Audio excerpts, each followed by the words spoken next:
រឿងព្រះមហាជនុជាដកពឹស្ដាកាលព្រះសាស្តាគង់នៅក្នុងអារាមចេតពុនទ្រង់ប្រារព្ធអភិនេស្សង្ក្រមរបស់ព្រះអង្គហើយបានសម្ដែងនៅធម្មទេសនាផ្ដើមដោយពាក្យជាអាថាកោយ៉ាងមច្ឆេសមុទស្មឹងមានរឿងដំណាលថាក្នុងថ្ងៃមួយភិក្ខុទាំងឡាយជួបជុំគ្នាក្នុងធម្មសភាពរនីសរសើរនៅអភិនេស្សង្ក្រមរបស់ព្រះតថាគតព្រះសាស្តាបរមគ្រូស្ដេចយាងមកទ្រង់ត្រាស់សួរថាមនាលភិក្ខុទាំងឡាយអំបញ្ញមិញអ្នកទាំងឡាយប្រជុំគ្នានិយាយពីរឿងអ្វីកាលបើភិក្ខុទាំងឡាយក្រាបទូលរឿងនោះហើយព្រះអង្គទ្រង់ត្រាស់ថាមនាលភិក្ខុទាំងឡាយមិនមែនត្រឹមតែឥឡូវនេះទេសូម្បីពីអតីតជាតិក៏តថាគតធ្លាប់ចេញសាងអភិនេស្សង្ក្រមដូច្នេះដែរបន្ទាប់ពីភិក្ខុទាំងឡាយក្រាបទូលអារាធនាព្រះសាស្តាទ្រង់នាំអតីតនិទានមកដំណាលឲ្យស្ដាប់ដូចតទៅនេះក្នុងកាលកន្លងយូរលង់មកហើយមានព្រះរាជាមួយព្រះអង្គប្រនាមថាមហាជនុទ្រង់សោយរាជសម្បត្តិនៅក្រុងមិថិលាដែនវេទេហរដ្ឋស្ដេចអង្គនោះមានព្រះរាជបុត្រពីរព្រះអង្គគឺមួយនាមថាអរិដ្ឋជនុមួយទៀតនាមថាបោលជនុចំណេរកាលតមកស្ដេចមហាជនុទ្រង់សោយទីវង្គតព្រះរាជសពត្រូវបានព្រះរាជានុវង្សានុវង្សនិងពួកនាម៉ឺនសពមុខមន្ត្រីចាត់ចែងធ្វើពិធីថ្វាយព្រះភ្លើងបូជាធ្វើបុណ្យ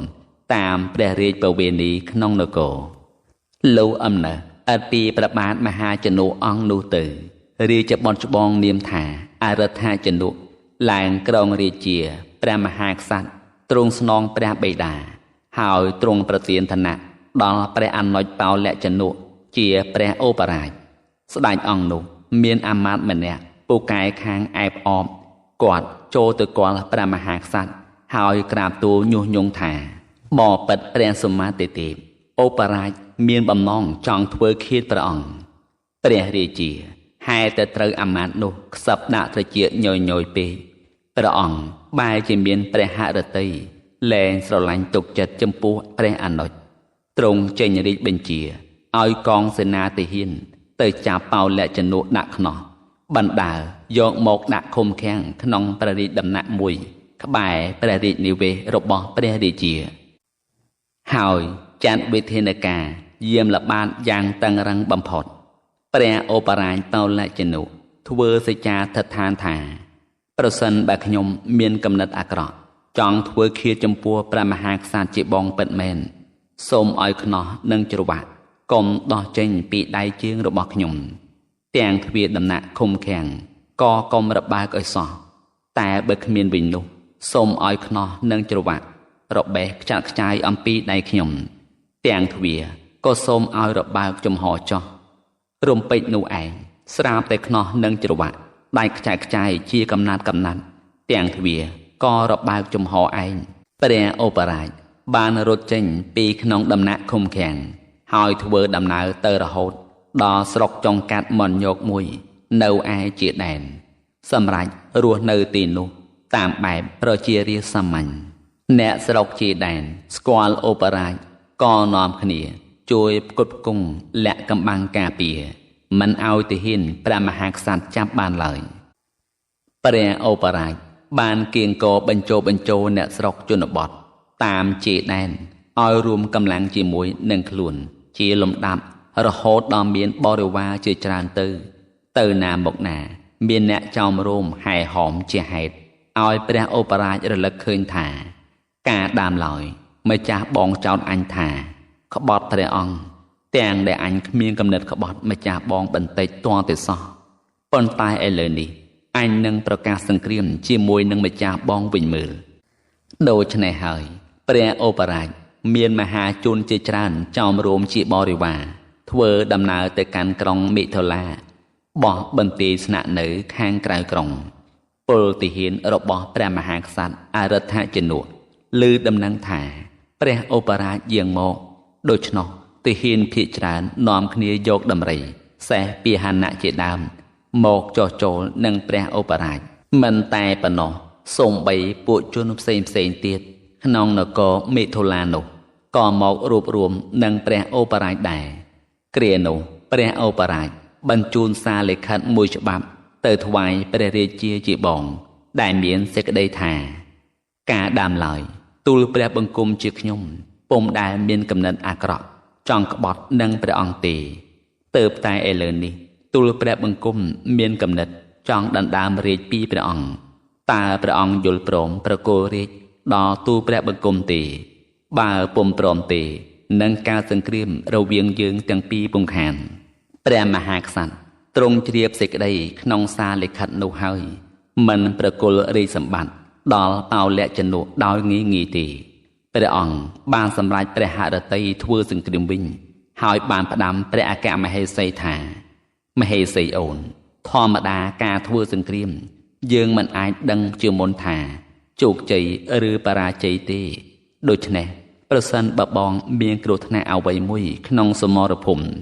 មហេសីអូនគប្បីរក្សាបុត្រក្នុងផ្ទៃឲ្យបានគង់វង្សផ្ដែផ្ដាំរួចហើយស្ដេចអរិ ដ្ឋជនុរៀបចំក្បួនទ័ពជាពួកធំដែលហែហោមជាក្បួនចេញអំពីព្រះនគរគ្រានោះពួកទាហានរបស់អូបរាជបោលជនុបានធ្វើឃាតព្រះបាទអរិ ដ្ឋជនុឲ្យសោយទីវង្គតក្នុងសមរភូមិការសោយព្រះទីវង្គតរបស់ព្រះបាទអរិ ដ្ឋជនុនោះ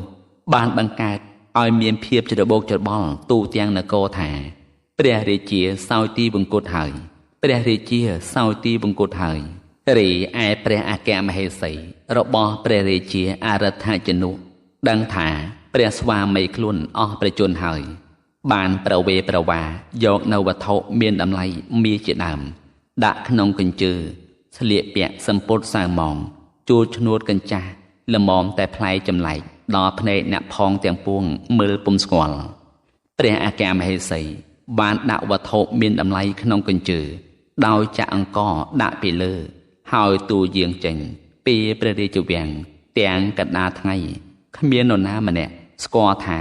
ជាព្រះអគ្គមហេសីរបស់ព្រះរាជាឡើយព្រះជាយាងចេញទៅតាមទ្វារខាងជើងនៃនគរហែតែជាក្សត្រមិនធ្លាប់យាងទៅណាមកណា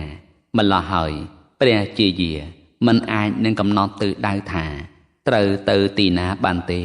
ព្រោះវង្វេងទិសអស់ប៉ុន្តែព្រះជាយាធ្លាប់បានឮគេនិយាយថាការចម្ប៉ានគរពីមុនមកដែរដូច្នេះហើយព្រះជាយាចេះតែយាងទៅបណ្ដើរសួរគេឯងបណ្ដើរថា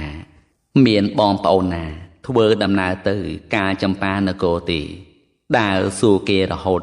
ទៅដល់សាលាមួយខ្នងនៅតាមផ្លូវហើយក៏ចូលទៅអង្គុយសម្រាកត្រមង់ត្រមោចតែម្នាក់ឯងសូមបញ្ជាក់ថាបុត្រក្នុងផ្ទៃរបស់ព្រះអគ្គមហេសីអង្គនោះជាតួអង្គព្រះមហាក្សត្រដែលត្រូវជាព្រះសាស្តាបរមគ្រូនៃយើងនេះឯងការទ្រង់អន្ទល់វិលវល់ក្នុងវដ្តសង្សារបំពេញនៅបារមីទាំងឡាយដោយអំណាចដេជះនៃព្រះមហាក្សត្របណ្ដាលឲ្យភពរបស់ស្ដេចសកទេវរាជកើតអាការៈរញ្ជួយស្ទើរក្រឡាប់ដួលរំលំ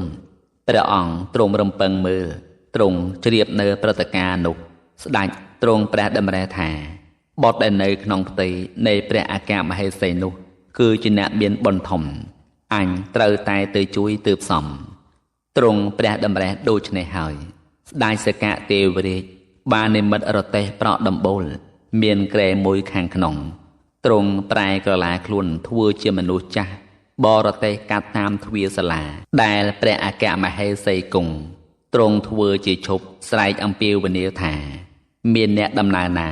ត្រូវទៅការចម្ប៉ានគរឬទេអគ្គមហេសីឆ្លើយតបថាមានគឺខ្ញុំនេះឯងត្រូវទៅលោកស្ដេចសកទេវរាជមានព្រះបន្ទូលថាបើដូច្នោះចូលនាងឡើងមកអង្គុយក្នុងរទេះមកអគ្គមហេសីឆ្លើយថាលោកខ្ញុំមានគភ៌ចិត្តគ្រប់ខែខ្ញុំឡើងរទេះមិនរួចទេចាំខ្ញុំអង្គុយខាងក្រោយចុះសូមលោកមេត្តាទុកកន្លែងទំនេរខាងក្រោយសម្រាប់ខ្ញុំផងសកទេវរាជមានបន្ទូលតបថាម៉េចនាងខ្ញុំជំនាញខាងការបរទេះណាស់គ្មាននរណាដូចទេណែនាងអើយកុំខ្លាចអី ឡើងអង្គុយលើរទេះមកព្រះអគ្គមហេសីយល់ព្រមហើយព្រះនាងយាងតម្រង់មករទេះប្រុងលើព្រះបាទឡើងរំពេចនោះស្រាប់តែផ្ទៃដីខាងក្រោយនេះតោងខ្ពស់ឡើងស្មើនឹងរទេះឲ្យព្រះនាងយាងឡើងយ៉ាងស្រួលដោយសារតែអានុភាពរបស់សកទេវរាជលុះព្រះនាងឡើងជារទេះហើយទ្រង់តម្រេព្រះកាយសម្រាកសម្រានលើសីយនាដែលសកទេវរាជរៀបចំទ្រង់យល់ប្រកាសក្នុងប្រតិថាអ្នកបរទេសនេះជាទេវតាគ្រាន់តែបានផ្ទុំលើស្រីសយនាជាទឹកមួយស្របក់ព្រះនាងក៏និន្ទ្រាលងលក់ទៅគ្រានោះសកទេវរាជបរទេសអស់ចម្ងាយផ្លូវ30យោជន៍ក៏ទៅដល់មាត់ស្ទឹងមួយទ្រង់តានព្រះនាងឲ្យភ្ញាក់ហើយប្រាប់ថាអ្នកនាងចូលងូតទឹកឲ្យបានត្រជាក់កាយសម្លៀកបំពាក់មួយសម្រាប់នៅឯក្បាលដំណេកងូតទឹកហើយនាងយកស្លៀកពាក់ចោះបាយមួយកញ្ចប់ក៏មាននៅក្នុងរទេះនោះស្រាប់ដែរមើលយកទៅបរិភោគព្រះនាងបានស្រង់ទឹកសោយក្រយារួចហើយទ្រង់ផ្ទុំលក់មួយសាទៀតលុះដល់វេលារសៀលរទេះក៏ទៅដល់កាលចម្ប៉ានគរព្រះនាងតានឡើងទតមើលព្រះនេត្រទៅឃើញប៉មទ្វារនិងកំពែងនគរក៏ភ្ញាក់ព្រឹត្តលាន់ប្រាអោសសួរអ្នកបរទេសថានោះជានគរអ្វីលោកសកៈឆ្លើយថានេះជាកាលចម្ប៉ានគរណានាងអគ្គមហេសីសួរថាលោកមានប្រសាសន៍ថាម៉េចក្រែងកាលចម្ប៉ានគរនៅឆ្ងាយអំពីនគរយើងដល់ទៅ60យោជន៍មែនទេសកៈឆ្លើយថាពិតជាអញ្ចឹងមែនហើយនាងប៉ុន្តែខ្ញុំស្គាល់ផ្លូវកាត់គ្រានោះសកៈទេវរាជដាក់នាងចុះក្បែរទ្វារនគរខាងត្បូងហើយប្រាប់ថាអ្នកនាងស្រុករបស់យើងនៅឯខាងមុខឯណោះនាងដើរចូលទៅខាងក្នុងនគរចោះប្រាប់ដូច្នេះហើយសកៈទេវរាជបរទេសទៅខាងមុខបន្តិចហើយក៏កំបាំងខ្លួនបានពីទីនោះវិលទៅកាន់លំនៅរបស់ព្រះអង្គនៅឋានតាវតឹងវិញ